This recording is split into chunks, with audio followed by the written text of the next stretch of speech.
Break के बाद फिर से आपका स्वागत है हमारे खास कार्यक्रम में। दो खास मेहमान हमारे साथ जुड़े हुए हैं। शेखर अय्यर जी, आपके पास आना चाहेंगे और आपसे समझना चाहेंगे क्या मजबूरी थी तत्कालीन प्रधानमंत्री के सामने कि तमाम संविधान की जो धाराएं थीं कईयों को तोड़ा मरोड़ा गया और उनको अपने हिसाब से जो है चलाया गया, और इस बात को बाद में जो उच्च न्यायालय है उसने भी स्वीकार किया, उसने भी इसकी पुष्टि की। प्रभा जी, इंदिरा जी को उस समय लग रहा था कि उन्हें सब लोग घेर रहे हैं, कि विपक्ष खास करके जितने नेता है विपक्ष उनको घेर रहे हैं। और दूसरी बात, उनको लग रहा था कि कांग्रेस के शासन में कई राज्यों में भ्रष्टाचार एक बड़ा मुद्दा बन गया था, वो बिहार हो या गुजरात हो। तो और उनके साथ जितने नए कांग्रेस, क्योंकि ये देखे 1969 में कांग्रेस की स्प्लिट हुई, उसके बाद कांग्रेस पार्टी में जिन नेताओं ने सामने आए, जो मुख्यमंत्री बने, वो बड़े भ्रष्ट थे और इंदिरा जी का उन पर बहुत डिपेंडेंस था, जिसके वजह से उनका जो लीडरशिप जो था उन नेताओं पर डिपेंडेंट था जो मूल कांग्रेस वैल्यूज के भी नहीं थे। केवल सत्ता और सत्ता को पकड़ने का और सत्ता में रहने का एक ही ये था। तो ऐसे लोगों की बात सुनकर उनको लग रहा था कि ये जो अपने कांग्रेस की तरफ से जो कहा जा रहा था, नेता जो आके उनको कह रहे थे, देखिए India is Indira, Indira is India, अगर आपको कुछ हो जाएगा तो भारत खतरे में है। तो इस तरह उनको एक भ्रम में डाल के और स्वयं अपने डर, अपने कुर्सी की डर, और जब इलाहाबाद हाईकोर्ट ने उनको जो इलेक्शन को सेट असाइड कर दिया तो उनको लगा कि भाई मेरे खिलाफ तो सब कुछ हो रहा है और मैं जो भी कर रहा हूं मैं देश को बचा रहा हूं। लेकिन उसके बाद जो चीजें हुई रमा जी, उसको समझना है। देखिए जिस तरह कॉन्स्टिट्यूशन को जो बदला गया, जो लोकसभा के 5 साल की जो कार्यकाल है उसको 6 साल बनाया गया ताकि चुनाव को टाल दे। इस तरह कई चीजें हुई उसमें। उसी पीरियड में ये सेकुलरिज्म भी डाला गया, ये जो प्रियम्बल में जो सेकुलरिज्म की शब्द उसमें डाला गया, कई संगठनों को पाबंदी लगाई गई, पत्रकारों को तो आप जानते हैं उनको अरेस्ट भी किया गया था, जिस तरह भी अशोक जी भी बता रहे थे। बिल्कुल बेहद अहम बात आपने कही अशोक जी।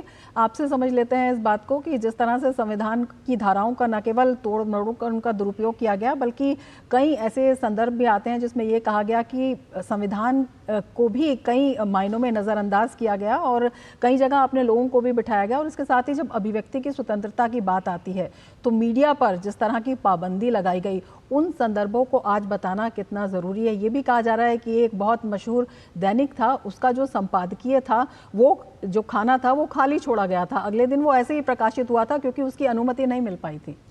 बिल्कुल आप ठीक कह रहे हैं। देखिए 25 जून की रात को 12 बजे जब इमरजेंसी घोषित की गई तो अखबारों की बिजली काट दी गई थी और जो बाकी न्यूज़ एजेंसीज़ की जो कम्युनिकेशन लाइन काट दी गई थी ताकि अगले दिन अखबार ना छपें, क्योंकि अगर अखबार छपेंगे तो इमरजेंसी लगा दी गई है, ये खबर देश की जनता तक पहुंच जाएगी।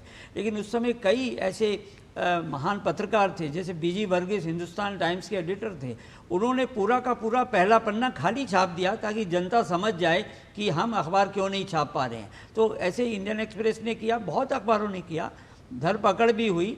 और उसी रात को के आर मलकानी जो उस समय ऑर्गेनाइज़र के एडिटर थे और मदरलैंड के भी एडिटर थे, उनको रात को ही जयप्रकाश नारायण को 12 बजे ये जो गांधी पीस फाउंडेशन है दीनदयाल उपाध्याय मार्ग पर, वहाँ से पकड़ा गया। के आर मलकानी को उनके घर से पकड़ा गया। दिल्ली में धरपकड़ हुई। जो बड़े नेता उस समय बेंगलोर में थे, जिसमें अटल बिहारी वाजपेयी, लाल कृष्ण अडवाणी, ऐसे बहुत सारे नेता बेंगलोर में थे, उनको वहाँ पकड़ लिया गया। तो पूरी ये जो परिस्थिति पैदा की गई ताकि देश में डर की भावना आए। लेकिन सबसे पहले जो अभी आप पूछ रहे थे कि देश की जो न्यायपालिका है, फंडामेंटल राइट्स को सस्पेंड कर दिया गया, कोई भी पिटीशन सुप्रीम कोर्ट में डाल नहीं सकती। जुडिशरी में भी इस तरह से ऐसे जजेस बिठाए गए। तो ये सब जो, इसलिए उसको कालखंड को काला दिवस कहते हैं, क्योंकि इसमें केवल हमारी न्यायपालिका को ही डिरेल नहीं किया गया, संविधान को डिरेल नहीं किया गया, लोकतंत्र की भी हत्या की गई। तो उसमें फिर कुछ बचा नहीं, क्योंकि जो लेजिस्लेचर है उसमें भी जो है विपक्ष के नेता नहीं होने के कारण संसद में कोई बहस भी नहीं हो सकती थी। तो ये कल्पना करके आज की पीढ़ी को ये जानना आवश्यक है कि भारत दुनिया का सबसे बड़ा लोकतंत्र है और वहाँ पर किस तरह लोकतंत्र की हत्या होगी और ये आगे कभी भी ना हो पाए, इसलिए इसकी बार बार चर्चा करना बहुत आवश्यक है और ये नई पीढ़ी को समझना पड़ेगा।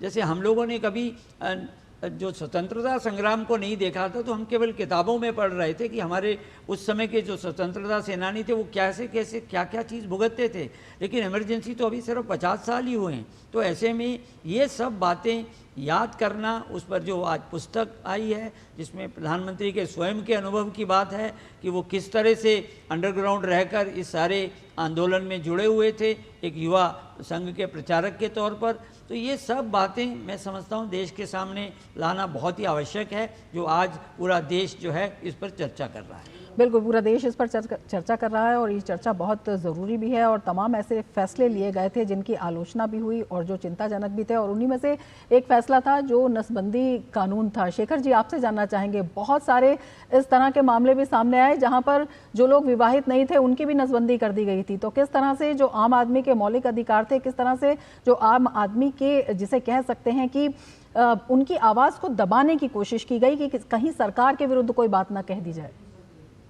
बिल्कुल, देखिए आपने नसबंदी की बात की, जिस तरह टारगेट फिक्स किया गया, अफसरों को कहा गया भाई इतने फिगर्स आप करनी है, इतने लोगों की अब करनी है, तो जिस तरह टारगेट जब फिक्स किया गया तो ऑफिसर्स अपने पूरे अपने हिसाब से जिनको पकड़ के जिसको जो करना है, इस तरह बहुत कंप्लेंट्स आए जिसके वजह से लोगों के अंदर गुस्सा बहुत बढ़ गया था, लेकिन कहने की किसी को हिम्मत नहीं थी।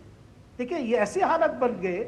उसके अलावा जो ऑफिसर्स अब उस परिवार, संजय गांधी हो, संजय गांधी के अपने इन लॉस के परिवार हो, ये सारे बहुत इतनी एक्सेसेस हुई। आप केवल शाह कमीशन में जितने कंप्लेंट्स आए, AC Gupta commission of inquiry के आप देख लेंगे, वो कागज उन रिपोर्ट्स में ही आपको मिल जाएगा। इमरजेंसी के नाम पे जो एक्सेसेस हुए कई स्तर पर, कई राज्यों में, कई लेवल पर, क्योंकि जब राजनेता स्वयं इस तरह की एक मनोस्थिति पर पहुंच गए, तब ऑफिसर्स हो, पुलिस हो, सबको यही था कि भाई जिसको बस पकड़ के अंदर कर दो। और कितनी हेबियस कॉर्पस पिटीशन भी कोई फाइल नहीं कर पाए, कितनी फैमिली मेंबर्स मिसिंग हो गए। आप जानते हैं केरल में जब करुणाकरण होम मिनिस्टर थे, ये राजन नाम के एक स्टूडेंट, जो इंजीनियरिंग स्टूडेंट, उनको गायब किया गया, फिर पुलिस ने उनको मार दिया। तो इस तरह की कई घटनाएं हुई रमा जी। मैं केवल दिल्ली की बात नहीं कर रहा हूं, कई राज्यों में जहां कांग्रेस शासन में थी, वहां पे अपने अपने लेवल पे नेताओं ने इस तरह की चीजें अपनाए जो मुख्यमंत्री थे, और जाके और ऐसी स्थिति बन गई, कोई सच कहने को तैयार नहीं था। वो सच इंदिरा गांधी जी तक पहुंच भी नहीं पाया। बिल्कुल, जब 1977 हुआ, बिल्कुल, इसीलिए लोकतंत्र का काला अध्याय इसे कहा जाता है। लोकतंत्र की हत्या दिवस के रूप में इसे मनाया जा रहा है अशोक जी, और इसका खामियाजा भी बाद